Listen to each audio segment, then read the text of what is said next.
Support for Amplified Voices comes from the Restorative Action Foundation. Learn more at restorativeactionalliance.org.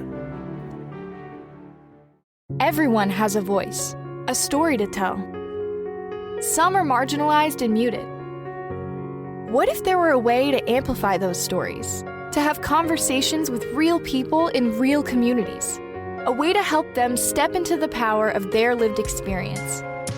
Welcome to Amplified Voices, a podcast lifting the experiences of people and families impacted by the criminal legal system. Together, we can create positive change for everyone. Good morning and welcome to another episode of Amplified Voices. I'm your host, Jason, here with my co-host, Amber. Good morning, Amber. Good morning, Jason. And today we have a guest. His name is Thomas. This one's going to be a little different, and I'm really looking forward to the conversation. Good morning, Thomas. Morning. Thanks for having me. Thomas, could you start by telling us a little bit about your life before you were involved with the criminal legal system and then how you got involved? Okay, so I was born in New Jersey. My dad was in the Army at the time. He was stationed at Fort Dix. We moved around quite a lot when I was young. And then I went in the Army as soon as I graduated from high school. And when I got out of the Army, I started university. My wife and I, we traveled abroad a little bit. We lived in Asia for a few years, in China. Tell us quickly about that. How did you end up getting married right away? I just turned 19 when I got married, and we've been 24 years now almost. So basically, you're living my life. I'm an Army brat. I went in the Marine Corps out of high school, got married very young to my husband. So, hey, we got a lot in common. Yeah, and I think that's a lot of working class families in the United States. That's sort of like a path that's available to you if you want to get out of your community, you want to travel, have some opportunities. So I was just like, that was kind of what I was looking for when I joined the Army. Got it. Absolutely. And it was before September 11th that I was in. I got out just before September 11th. So that was like a totally different experience than a lot of my fellow veterans that I know. So I always add that as a disclaimer because it's not the same thing, I don't think. So we were traveling, we were over in Asia, and then we were going to come back to the United States. And we wanted to have some security, and I wanted a job that sounded interesting, something that would provide some opportunities for me. Growing up, one of the things that I would always viewed as being a good job for someone from my sort of class and background was being a police officer. So I decided to look into doing that. My dream was to be a diplomat, and I had gone and done the initial test with the State Department and did really well. I didn't have a college degree at the time. I had a bunch of classes to take, but I did well during the testing process. And I remember the person after the interview sort of taking me aside and saying, hey, you did really, really well. I'd been learning Chinese. I, was doing all these things. And he said something along the lines of getting some more experience, maybe some type of like crisis management or something like that would be an interesting thing to add to your resume. And I thought, later on, I thought, I could be a cop for a couple of years, finish up my degree, and then reapply, and I would have this sort of interesting experience, something to add to my resume that might make me stand out. Yeah, that's quite a resume. Between the military and having lived overseas and learning the languages and doing all that, and then being a police officer here domestically, all that together, I could see how that would be something. Yeah, I thought it would make me an interesting candidate. So I applied for a job with the police department out west and got a job, and we moved there, and I thought it would be a short-term thing, and it turned into about 9 years. So what was that like? Did you know people before that were police officers, or were you the first? Nobody in my immediate family, but it was sort of something that I would have, growing up, thought of as being not just a regular job, but something where you could make a good living, you get a pension, you're respected in your community. So it wasn't people that I knew directly, but it was something that I spent a lot of time with my grandparents when I was growing up. We had some family instability when I was a kid. So I would go stay with my grandparents, and they grew up in the Depression, fourth grade sort of education. When they talked about like a police job, well, that would be, they don't fire the police when times get rough. You're always going to have work. You're always going to have stability. The idea of a pension, that was something that was very appealing to me. I think that in general, when you talk about people who have military service and service professions, which are all honorable professions, it's kind of a natural transition for a lot of people to go from military service to serving in law enforcement, because at the end of the day, you're really talking about keeping people safe. And that's the perception of what these positions are, is keeping people safe. That's what the goal, I think, for the vast majority of people. I was a recruit, but then I also had a chance to train recruits at the police academy. And I get to see like a group of mostly young people come into this profession. And they're like these idealistic people. And I was sort of the jaded cop at that point. So what happened that turned a young idealistic recruit into a jaded cop? Well, I think just the day in and day out, consistently being exposed to people's worst experiences. So during the course of your day as a police officer, what for you is just another call where you may be having a conversation with your buddy while you're trying to process the call, for the person that you're managing and dealing with could be the worst day of their life. Right.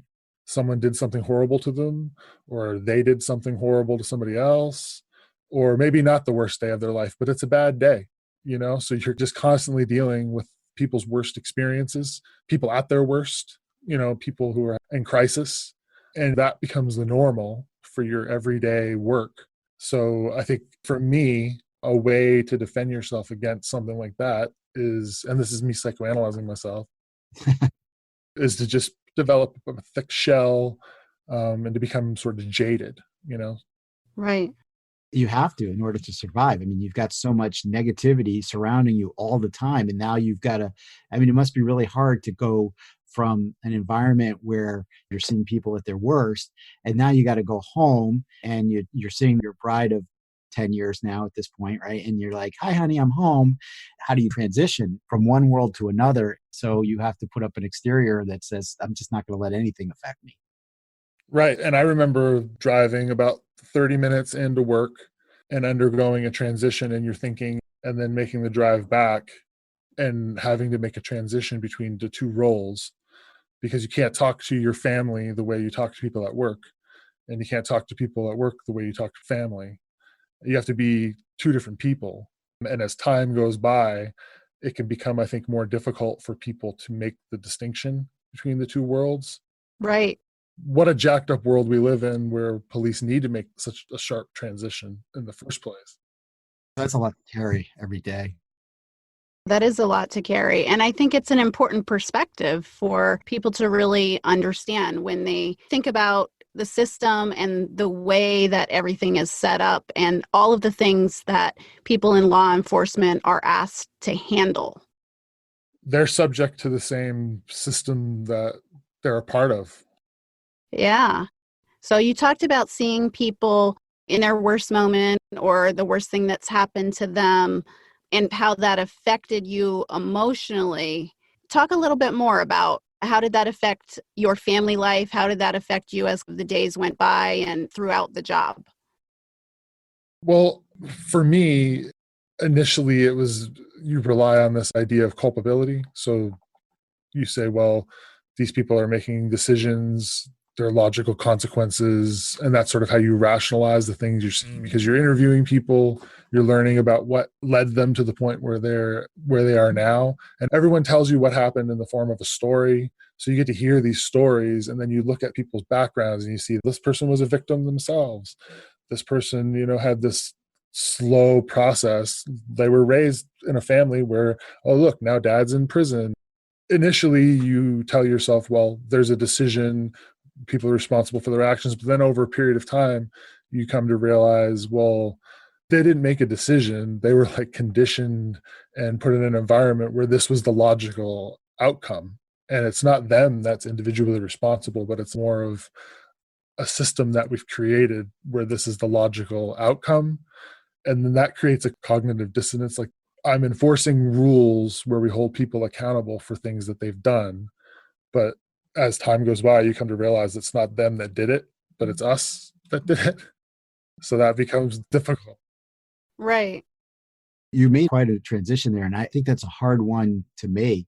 That's just amazing. It says a lot about your own humanity and what you've been able to do. I mean, it's so easy to just keep up that exterior that you built and just say, this is a shell, nothing's going to penetrate me. But it sounds like something got through.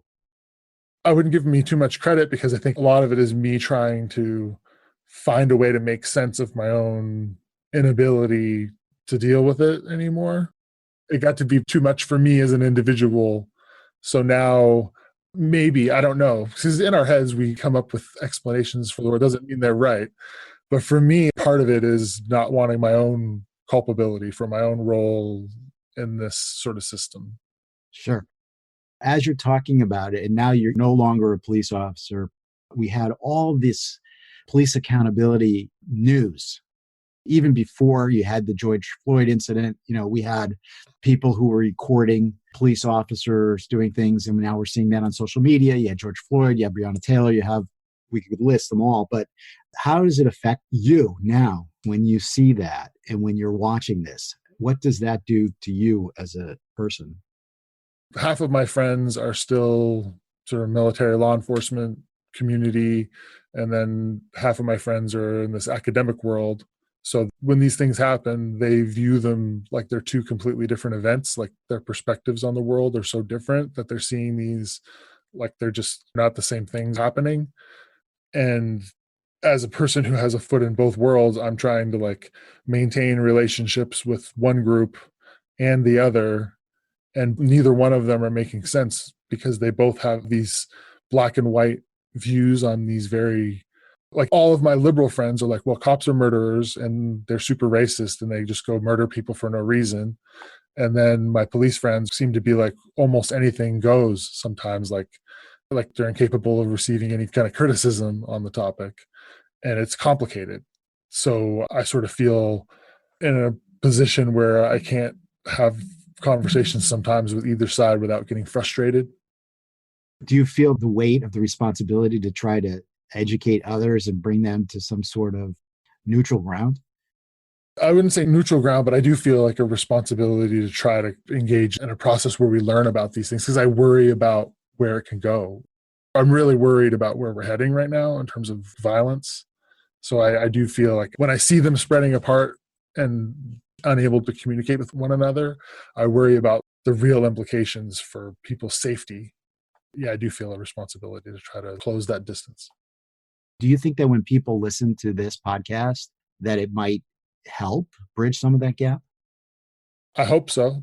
That's why I wanted to do this, because I want to like humanize people that may be difficult to humanize. And I understand that. It's difficult for me sometimes. Like when I saw the George Floyd thing, that's inhuman, but it's always complicated. Right. And that's actually a perfect segue into the comment I want to make. You use the word complicated. I think that humanity in and of itself is complicated. The issues that we're dealing with are very complicated, and we have a tendency when we talk about these things to have a very zero-sum thought process on it. So what you're describing in terms of, your academic friends and your friends who are police officers or have served in the military, it's very true that there's a lot of polarization there. And again, thinking about that harm reduction in terms of what we all really want. Like, what do we all really want as humans? We want to live in a society where we can thrive, and we want to live in a society where we feel safe. And safety means different things to different people. And then to your second point about humanizing individuals who are just trying to do their job in a system that they've kind of been placed in. So it's important to understand some of the trauma that police officers go through that can lead to some of the things that happen. We've got to look at the system and say, why is this happening? One of my questions to you is, how did you see that as you interacted with other officers? We often hear about this idea of like the blue line, or what happens is secretive, or things like that. Let's unpack that a little bit. So this idea that policing is a secret society and that you can only get an accurate picture of what happens on the inside, I think is very accurate. I remember going to a squad. I don't want to identify any individuals or anything like that, but I remember going to a squad very early on and feeling as though people were very suspicious of me, that I wasn't getting the full sort of picture of what was happening, that people were having conversations that I necessarily wasn't involved in all of those conversations. And then over time, coming to realize that you have to earn the trust of the people around you, and they have to feel confident that you're not going to judge them on their behavior, that you're not going to go saying things about them. You're not going to snitch them out before they feel comfortable being themselves in front of you. So that does exist, and it's a dangerous thing in policing. That's one of the reasons I'm a huge proponent of cameras, because let's be honest, no matter where you work, you're going to develop personal relationships with the people you work with, and you're not going to want to be the person who says something negative about them or calls them out on misbehavior. You're just not, because there's going to be consequences at your workspace, in any workspace. And policing and certain other career fields, that's something that becomes accentuated in the culture. So that's definitely there. There's a secretiveness. People don't snitch each other out unless it's something crazy. That's why when I hear police officers come forward and call out other police officers on their bad behavior, like say, well, this person engaged in police brutality or did X or Y, I tend to believe them, because it takes so much within that culture to snitch out your buddies. I appreciate you sharing that. Do you think that police officers should be held to a higher standard when it comes to that? Because I know, yes, in a workspace, you don't want to snitch out your buddies, and there's a culture and this and that. But I'm just going to say it. We're dealing with people's lives here. Absolutely. We're giving individuals an extraordinary amount of power. The power to use violence to compel other people to do whatever the state wants them to do, or what that police officer is going to get them to do in that moment. So we're giving people this extraordinary amount of power. So if you do that, you need to be super careful. You need to put in mechanisms to prevent that type of secretiveness and people not being honest or reporting things that they see in their fellow officers. But I don't think we can just say, as individuals, you need to be honest, because I don't think that'll work.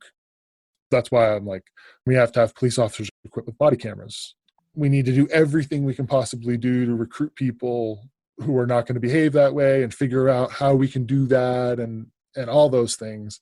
Also, I think no matter what we do, if you put people in a situation where they're using violence against other people to compel behavior, and they have that much power, I think it's human nature.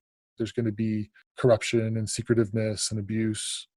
So you need to have robust mechanisms in place to defend against it, like really strong oversight through internal affairs or investigations, body-worn cameras, reviews, and it has to be very rigorous, because power corrupts. I think we can agree with that.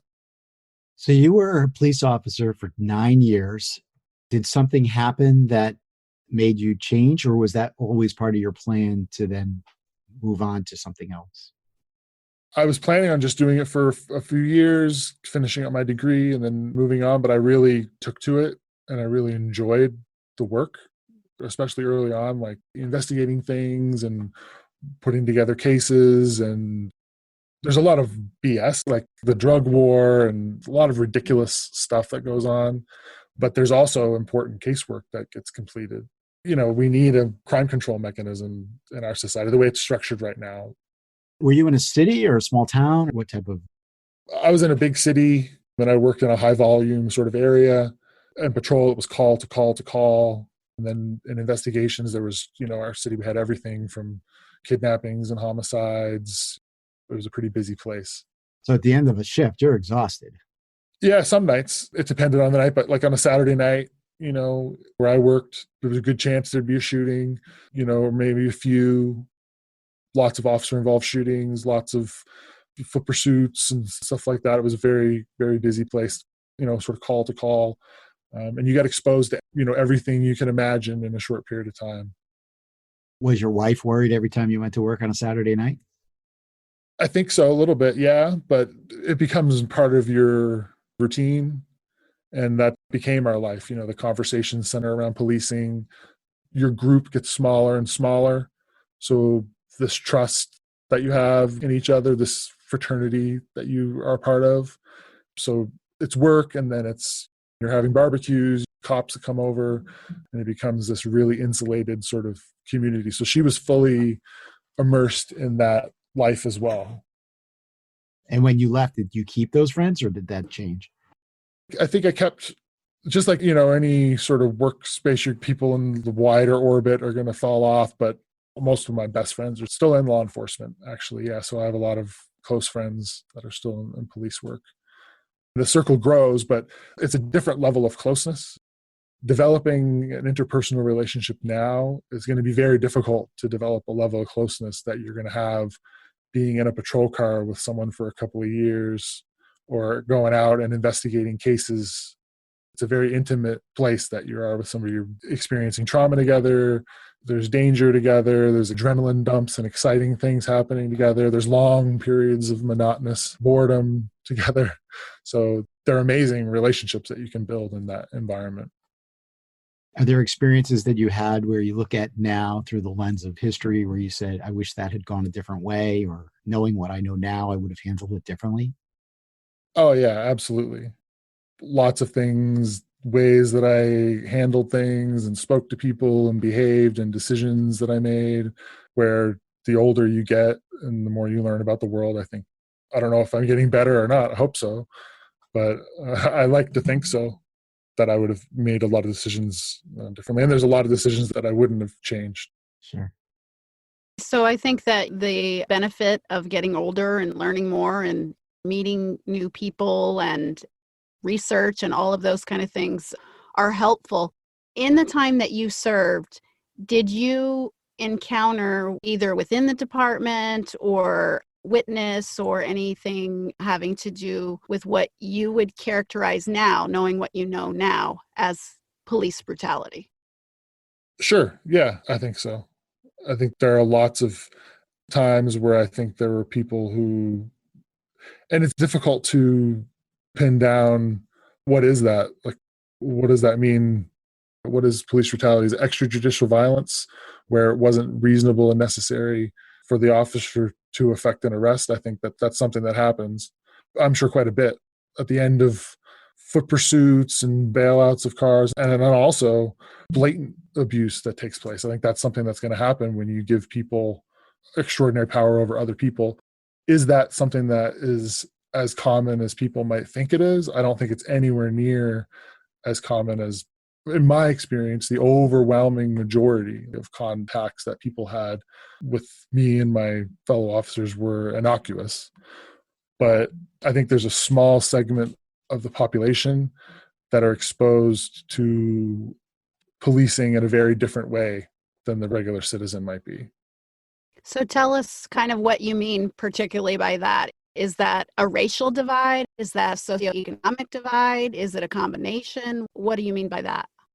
So I think there's a racial component. I don't think it's an overt sort of 1950s style racial component. I think it's more of a wider system that we've created where race is a component that determines outcomes for people and the possibilities that drive them into situations where they become criminalized. They become part of the system. They become institutionalized, and they become viewed by the police as almost like a class of people. Like, we had a word, people would say chud. Have you guys ever heard that term? I haven't, but you can feel free to explain it. So it's like a shit bag, like a person who's always in and out of jail, in and out of prison. They're always breaking into houses. The career criminal. There's this image that exists. And I think that in policing, you begin to view this as almost like a group of people that are out there that we're at war against. Like, it's this other. Right. And I think that it's racialized, but I don't think it's like, oh, this person is Black or this person is Hispanic, so they're, part of this group. It's how this person is dressed, the car they're driving. When you run them through the computer, what does it say? Who are they associated with? Do they have tattoos? How do they engage with the police? And when you encounter people, there's a class of people in our society that I think a lot of police officers look at as being not full citizens. They're chuds. They're part of this criminal class of people. And I think that that's where extrajudicial violence is directed by police in our society. That's sort of my experience anyway. And so you used the term, like, you start to kind of rationalize in your mind that you're at war against this criminal class. And perhaps that's a mechanism to feel better about what's going on, to justify the system or something like that. We have this, especially, kind of now with current events and things that are going on, this idea of the police being very militarized, using military equipment, having that feeling of being at war with the public. What are your thoughts on that? Well, I think it's totally understandable why people don't want to see militarized police. I know when we were watching, like in Portland, and we see these, men out in camouflage, doesn't make any sense why you're wearing camouflage in a city in the first place. And you're seizing people and putting them in unmarked vans. We need people to have trust in our law enforcement institution. I mean, if people lose trust in law enforcement, homicide rates go up. People's lives can be damaged by this diminishing trust. And I think that projecting a military image in today's day and age, it can undermine public trust. But I don't necessarily buy the idea of a militarization taking place. I think that in order to militarize something, they would not have to have been militarized in the first place.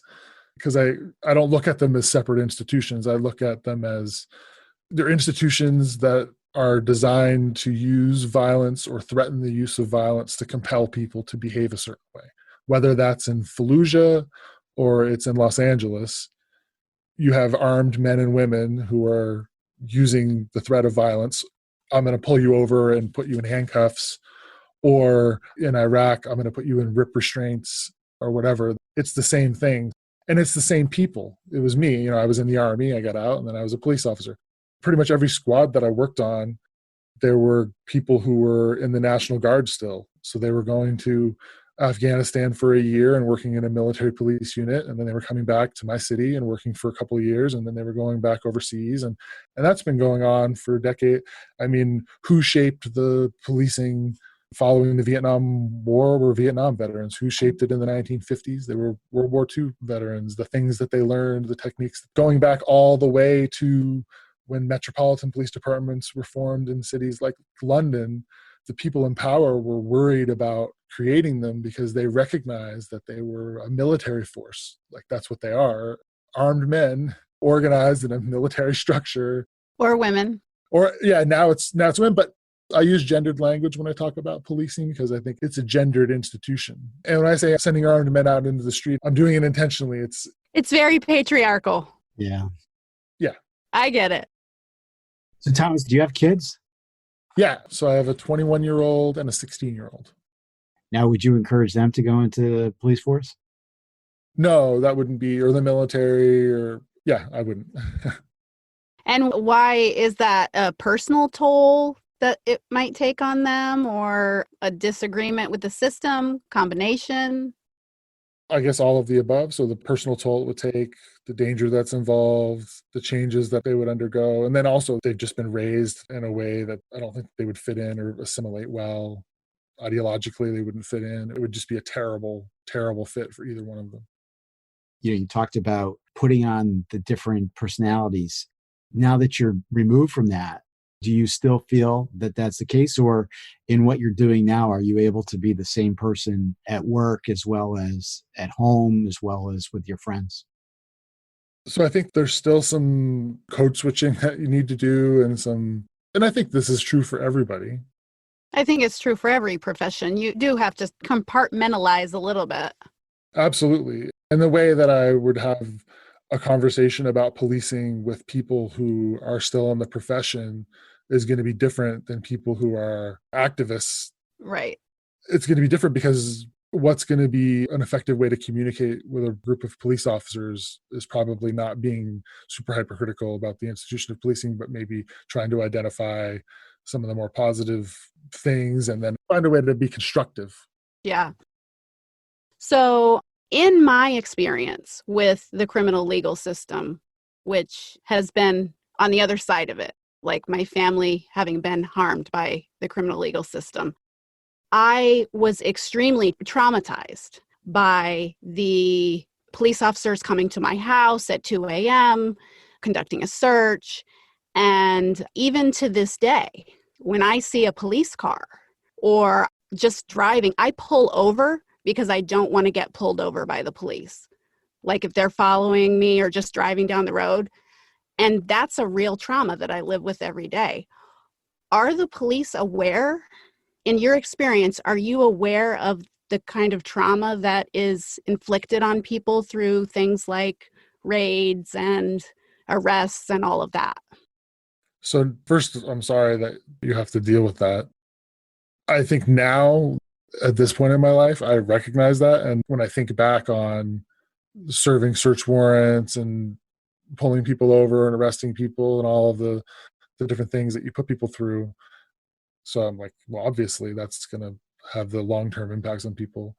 But at the time, it would be nothing for me to come into work, find out some info, we end up getting probable cause for a search warrant, and I have XY things going on, so we call the SWAT team and they serve the search warrant the next morning or whatever. And I would go in and be collecting evidence, and there's people being taken out and put in handcuffs, and lives are being turned upside down. And these are these crazy experiences that people are going through. But for me, it was Tuesday. Right. I remember having a girl who was like 12 years old. It was a search warrant for heroin, and her mom had been selling heroin with the guy who was living there. And we ended up taking mom, and the little girl had a little brother, and her saying, "Hey guys, I need to ask my mom something." And we're like, "No, you can't go talk to mom." But it was, I need to ask him about the medicine for my little brother. She's like having this adult conversation. Did you get the albuterol? Something. And you could tell that this little girl was taking care of this little boy. And she had created this little precarious network to take care of him and help him survive. And then now it was being completely thrown into chaos. Me and my partner were heartbroken by the experience. Most of the time you just go on about it, but I remember this one and trying to do everything we could to like make sure that we had a good talk with the social worker that came in, and we're like trying to make sure that this person, this little amazing kid, but she shouldn't have had to have been amazing for us to take notice, but maybe that's what made her stand out. But doing our best to make it as right as it could be, but also knowing it was a terrible situation for her to be in the first place. Right. So it was a terrible situation all the way around. But enough that even though you had this wall as a police officer, it was enough that you recognized and remembered that. Yeah, and went home that night and, probably had a little more to drink than I should have, kind of a thing. And you encounter those on a regular basis, but it's not every one of them, because if it was every one of them, you'd probably go nuts pretty quick, I would think. Right. Some of the horrible things that you encounter, people do things to each other that, so most people during the course of their jobs, they don't encounter some of the horrible things. And not every, like a lot of police officers in this country, it's not a busy job. There's not a lot going on. It's not anywhere near as dangerous as people think it is. But there are also lots of times where you're encountering just horrible stuff. So I think it's perfectly natural to like turn it into work product, like to just say, well, that's a case, that's a number, those are, because how would you cope otherwise? Like you couldn't cope otherwise. Yeah, I wouldn't think so. It's messy, it's complicated. And I think about these things differently one day than I do the next, and frame it differently as life goes by and make sense in different ways. There's no clear-cut answers. And there is culpability sometimes. It's a mix of circumstance and culpability. And some people have more culpability than others. Like I would argue the police have more culpability because they're in a position of power than the person who, but then they're also subject to power. And it's just so complicated. What do you think about in terms of training? In your experience, what did training look like in terms of how to deal with people who were in crisis, people who were experiencing these worst days of their lives. What was that training like for you? So there's a lot of variability in the United States. And I would argue that the training that I received was better than most. And the institution that I worked for did a better job of drafting restrictive policies and implementing training to control officer behavior, and had a better system of accountability in place than most police agencies, like in terms of oversight and that sort of thing. But the training, if you think about how much is at stake, it's pretty minimal. So it was like 4 months of a police academy where a big chunk of it is physical fitness. There's a firearms component, and then there's the classroom stuff and some practical exercises. And then you go do your field training where you get with an experienced police officer who then sort of like gets what you learned during those 4 or 5 months and tries to show you how it works on the street. And then for the first year or so, you're just sort of trying to figure things out and do the best you can. But then after that, you're largely left to your own devices when it comes to training. You need to seek it yourself. There's no time during the week that's allotted to ongoing training. And as a person who has researched deadly force encounters, so I've read thousands of accounts and I've viewed hundreds and hundreds of videos and tried to break them down. And I see consistently situations where I recognize that the person who ends up killing somebody or shooting somebody, it's a lack of training and it's a lack of discipline. And it's an institutional problem. The training is almost non-existent once you leave the police academy. And then at police academies, a lot of times they're not training and emphasizing the right things. I just want to point out that you mentioned before you're really close to getting your PhD in this topic.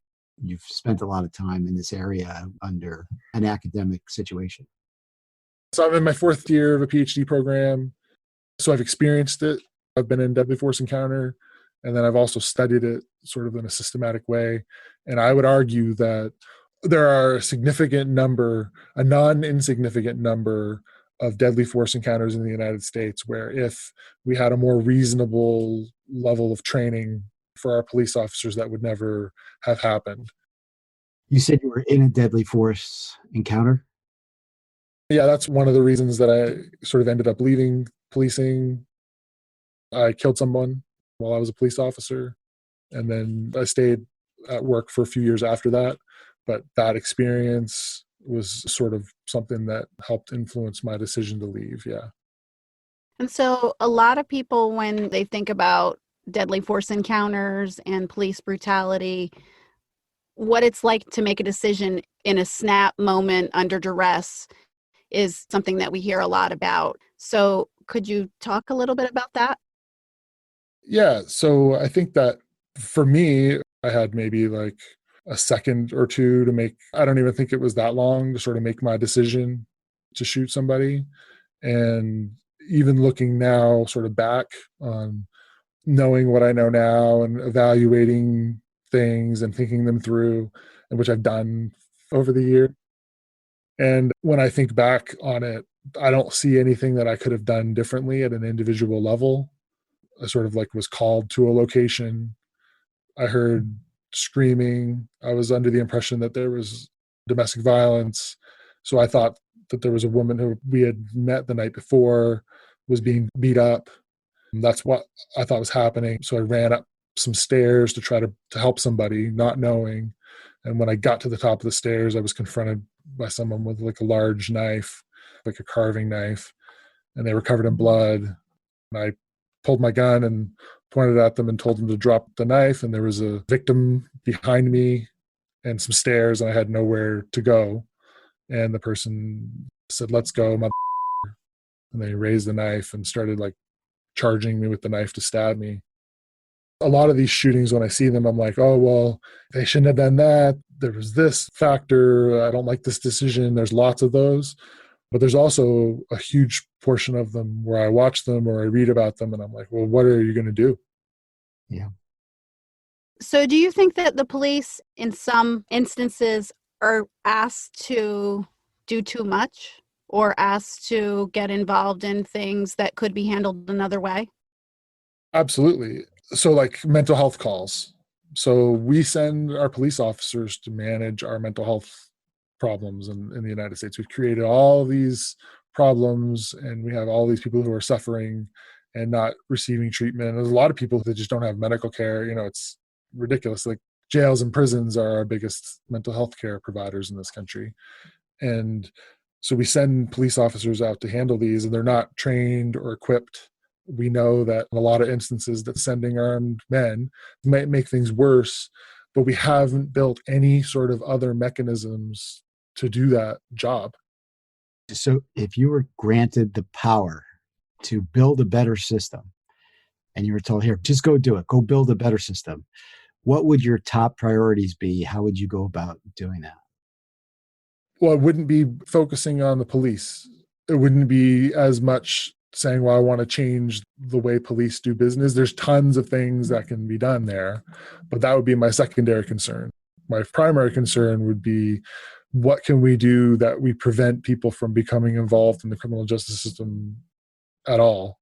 And it's not by saying, well, we're going to start sending counselors to domestic violence calls or to people in mental health crisis when they call 911 and someone says, hey, they're about to shoot themselves.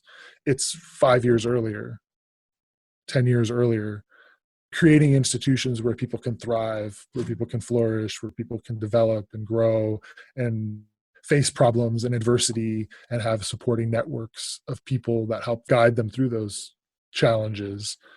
It should be handled that way. So you're talking about more of a proactive approach as opposed to a reaction when somebody has already gotten to the point of violence. So it's like, okay, let's send a social worker. Yes, in that moment, that might be better than an armed person. But how did that person get there, right? Right. How did they get to the point where the only thing that they saw was, I have to resort to violence because I don't know anything else? Right. And when you look at our society, the way that we've structured things, and there's no other way to deal with it, then we should expect that, well, eventually this person is going to have a crisis and someone's going to feel threatened and they're going to call the police. So it just seems short-sighted to say, well, it's the police's fault. I don't like the way they handled this mental health call, when we haven't done a damn thing to help this person in the first place. If I were the dictator for life in America and had all the resources, I would be saying, well, how do we stop people from getting into that crisis moment in the first place? And it's not by reforming the police and making them better at handling mental health calls. They shouldn't be dealing with those things in the first place. Well ahead of time, we should have created, and there are always going to be people who fall through the cracks, but now it's not people falling through the cracks. There are no cracks. There's just big gaping holes. We don't have a system in place to help people. I just want to give this caveat. I'm not an expert on the idea of what defunding the police means. I have my own idea on all that. And obviously that's a hot topic and everybody kind of has their version of what does defunding the police mean. Do you think that resources that are poured into the police, the prison industrial complex, all of those systems could be diverted for some of those? I don't necessarily love the word defund. I kind of like divert. But what are your thoughts on that? So I think that we're always going to need a mechanism, like an institution where the state has a monopoly on violence and they can use that violence to intervene to prevent other people from using violence. If I'm scared and my spouse is beating me or abusing me, or I'm getting robbed on the way home from school by some other kids, I should be able to call the government and have them send someone who can intervene and have the capacity to use violence on the citizens' behalf. But I would like to see that mechanism be really, really, really, really small and tightly controlled and only utilized when it's absolutely necessary. So I see plenty of other functions like traffic control, the drug war. There's just so much fat that you could trim.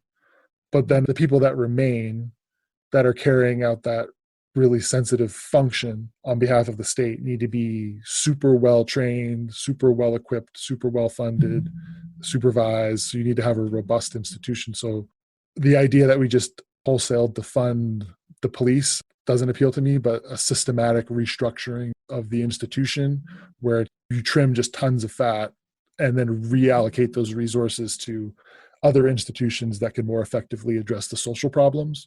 So if your social problem is homelessness and people who don't have homes are creating these other problems, you shouldn't be spending the money on police to police the problem. You should be using those resources in a more effective way. Where do you see your life headed? So you're going to get this PhD. Is your ultimate goal to be a faculty member somewhere? You're going to be writing books, speaking. What's your plan? Well, before the economy collapsed again, I was hoping for an academic job. In all seriousness, I'm really worried about being able to find work now with all that's happening. Well, you talk about academics, but what I've heard people saying is it's a horrible time to get a job. Go to school. Yeah. So, Well, that's a whole nother podcast, I think. Yeah. In a functioning world, the goal is to finish, get a faculty position at a university, and then teach, do research. But then also, I think for the next several decades, there's a lot of reforms that need to take place. And one of those things is in policing. So I would hope that I could take part in that and use research and experience to help shape the future of policing. And one of the reasons that I have been trying to be public about it is because I think that we need credible messengers. So in the desistance literature, so people who are trying to desist from crime, they want to change their lives. One of the most effective things is credible messengers. So people who've had experience in the criminal justice system and that they're living their lives more in line with the way they want to live them now, and seeing that as a role, somebody who can credibly message that. I hope that I can fill that same role in policing, where maybe you guys go into a room and you identify problems in policing, it's heard one way, but by saying, hey, I spent 9 years, in policing, and I can frame it and it can be accepted by police in a way that's less threatening. So I'm hoping that I can sort of help influence. There's a need for that. And you've done the work and the research. So I hope you're really successful. I think you're filling an important gap because, as you described before, there is that us and them, and being able to bring people together to have discussions like we're having today, to really say, hey, we're all in this together. How do we create something that works and creates a safer society where people can thrive? And so I'm really thankful that you were willing to speak with us today and for the work that you're doing. It's very exciting.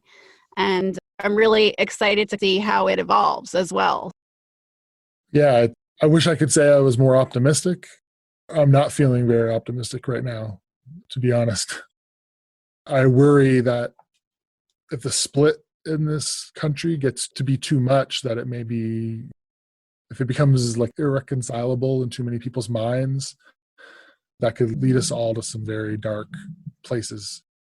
When I look at how violence works, violence begets violence. When people lose faith that the government can handle their disputes in a fair way, they take matters into their own hands. And then people who feel like they had violence inflicted on them, now they need to respond, and they also don't trust the government.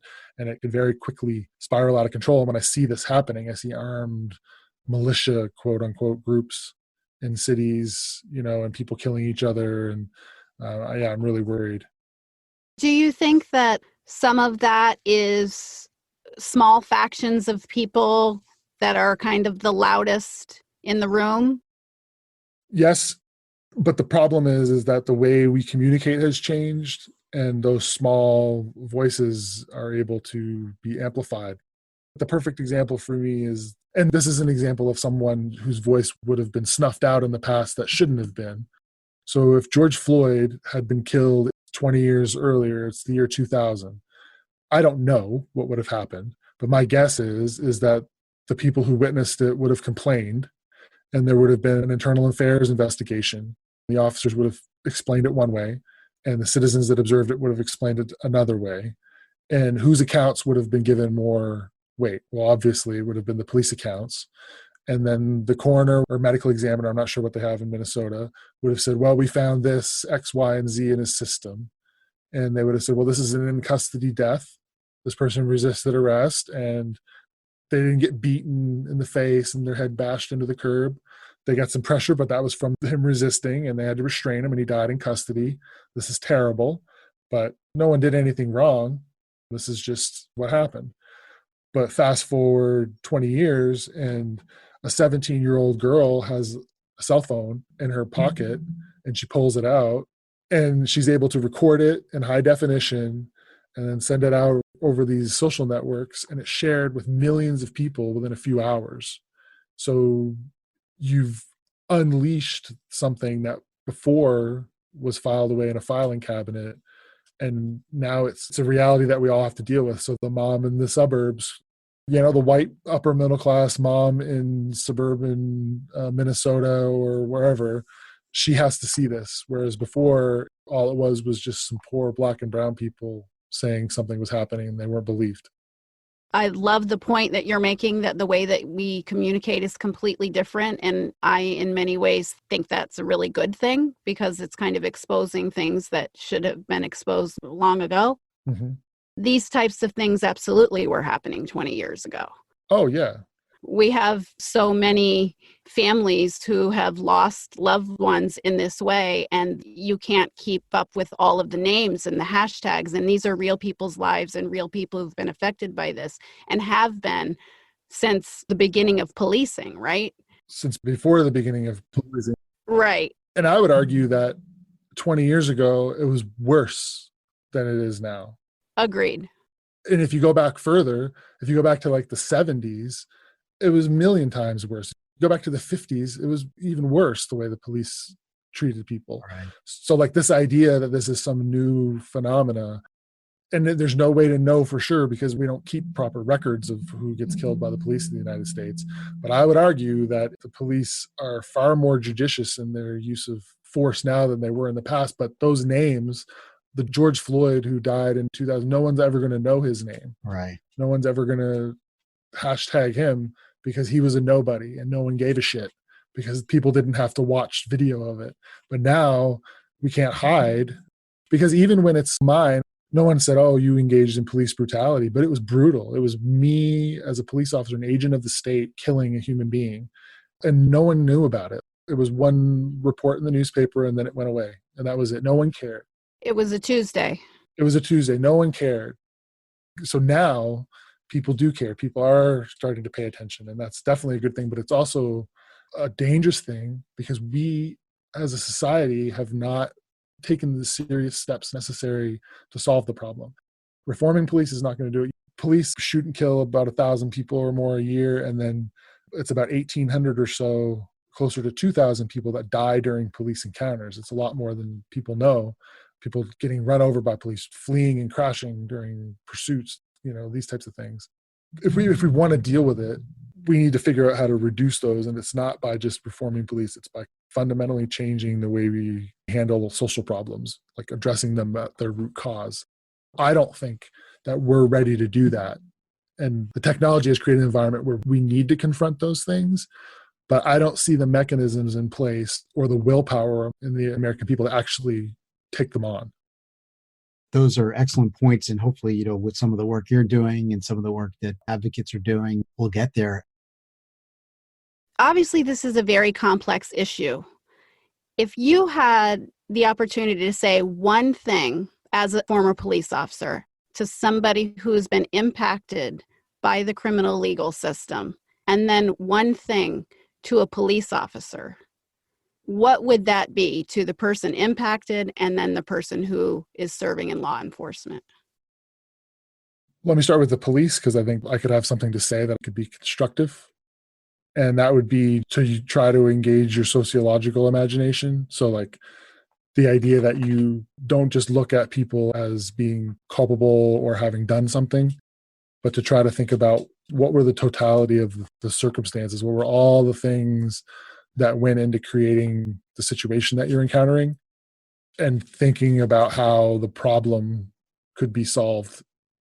Because there are opportunities where maybe using the power that you're given as a police officer is not the best solution, but trying to identify some other resource to address the problem. That space is limited for police. the policies, the procedures, the mechanisms that they have at their disposal lead them to use handcuffs as the solution to 9 out of 10 problems. And that's all they have to use a lot of the times. But there's that 1 in 10 where there is an alternative, and to try to identify it, be aware of what resources are available, and try to think things through the best you can and deal with the shit show that you're dealing with. And then in terms of someone who's been adversely affected by the criminal justice, which is most people, I think, that enter it, and we recognize that as police officers. Like, I remember working on a case, it was a homicide task force kind of a thing, where there were several homicides in our city that were related to a prison gang, and they were killing people who were part of the organization that they thought had snitched to the police. And those people were all harmed by the system. Like, we would talk to somebody and then look at each other and say, oh yeah, he's totally institutionalized. They've been in for so long that I don't know what to do, how to reach this person on this regular sort of level. So even the people who I were like, oh wow, that was a bad dude, that guy was killing folks, or he kidnapped this person or did this, even those people, they had like a story. Like, they had a lot of times been up by the system. They'd been put in a prison where the only option was to affiliate with, for protection sometimes, was this person or that person, and they got sucked into this system. So I don't think I would tell them anything. I think maybe the best thing for me to say would be to say that I recognize that you have a different perspective and a different experience, and it might be better for me to listen to them, because I don't think there's anything that would be productive for me to tell them. I don't know if that makes any sense at all. Yeah, it makes a lot of sense. So basically what you would like to say to people is, I would like to hear you. Yeah. I mean, one of the things I would like to do more of, and I think we could all do more of, I know I could definitely do more of, is stop telling people things and maybe listen more to what people have to say. I like that. So is there anything else that we didn't cover that you want to cover? And do you have anything that you want people to know about, like a cause or a website you've got or a podcast you're doing or whatever you want people to know about? This is an opportunity to share whatever you'd like. So I'll plug organizations. The Pat Tillman Foundation, first of all, they fund my research. Pat Tillman, he's sort of this icon in policing and the military, and what you'd think of sort of this right-wing culture, but he was a person who questioned things. He came from that culture, but he questioned it. And I'm proud to be a part of that organization, because I hope that I'm carrying on that tradition of asking questions about it. So check them out. If you're interested in reducing the use of police deadly force in this country, fatalencounters.org. They document all the police-citizen encounters that end in a citizen fatality in the United States. I think they're the most comprehensive data source in the country, and they rely on public support. So check them out. They do amazing work. The trainingreform.org, they are dedicated to ensuring that police officers have the training that they need to do their job effectively. Because like I said, there's going to be police, whether people like it or not. And so the police that remain after all of this is over, I want them to be professionals. I want people to be able to call 911 and feel as though a fair arbiter is going to arrive at their house and settle their dispute if they need the help. And the only way that we're going to do that is by training officers the way that we want them to behave. And if anyone wants to hear me ramble more, you can go to thomasowenbaker.com, and I got some writing and I've got some podcast stuff and all that. So check me out there. And thank you guys very much for having me on. Awesome. Yeah, thank you. It was great. And I think that people will listen and come away with a little bit different perspective than they had before they heard you speak. And I'm glad that you're in the field that you're in. And I think you're going to make a real difference. Thank you, guys. And I really appreciate what you're doing. This is a great idea. So thank you. Until next time, Amber. We'll see you next time.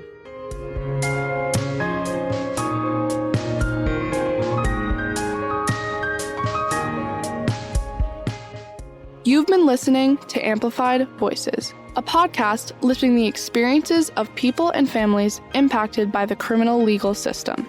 For more information, episodes, and podcast notes, visit amplifiedvoices.show.